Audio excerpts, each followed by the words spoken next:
सकारात्मक सोच जीवन में सफलता का आधार होती है। जीवन में सफलता पाने के लिए स्वयं को मोटिवेट करें। इससे पहले भाग में भी हमने इसी बात का मनन किया था। अब दूसरे भाग से हर दिन परमात्मा द्वारा उच्चारे गए प्रेरणादायक वाक्य पढ़ें। हम दिन भर अलग अलग तरह का ज्ञान पढ़ते और सुनते हैं, जो आम तौर पर जीवन के भौतिक पक्षों से जुड़ा होता है।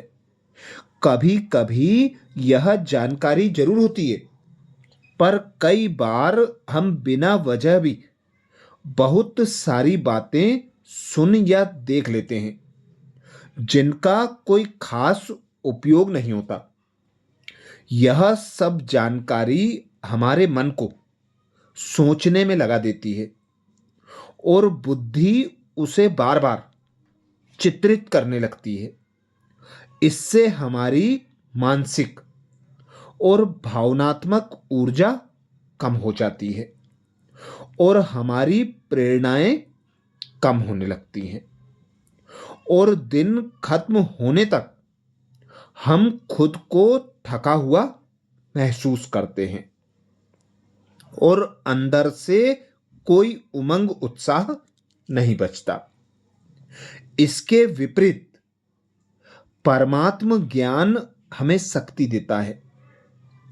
अगर हम रोज सिर्फ कुछ प्रेरणादायक पंक्तियां भी पढ़ लें, तो हमारे मन को नई शक्ति मिलती है।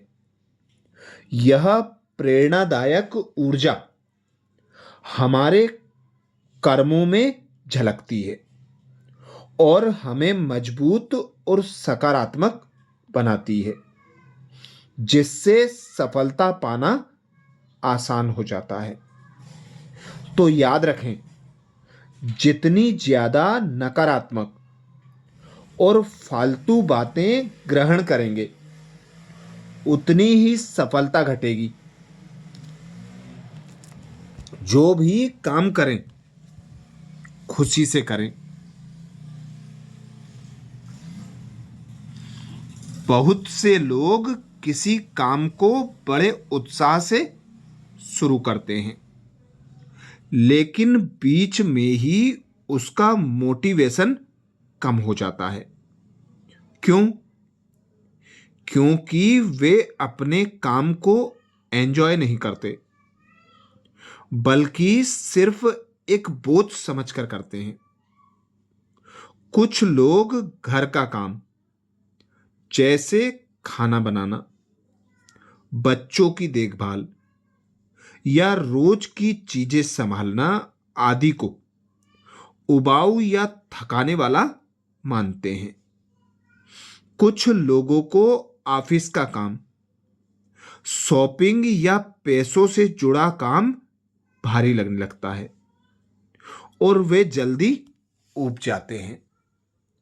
इसलिए जब तक आप अपने काम को पसंद नहीं करेंगे, आप पूरे मन से या बिना थके वह काम नहीं कर पाएंगे। इसका समाधान क्या है? स्वयं से बातें करें। समझें कि आप किस वजह से मोटिवेशन खो रहे हैं। उसका हल सोचें। उसी काम को नए तरीके से करें और उसमें कुछ अच्छा जोड़ें। उदाहरण अर्थ, खाना बनाते समय आध्यात्मिक संगीत सुनें। घर के कामों में बच्चों को शामिल करें, जिससे वे भी सीखें और ऐसे माहौल आनंद बन जाए। तो ऐसी कुछ बातें जीवन में सकारात्मकता को बढ़ाती हैं।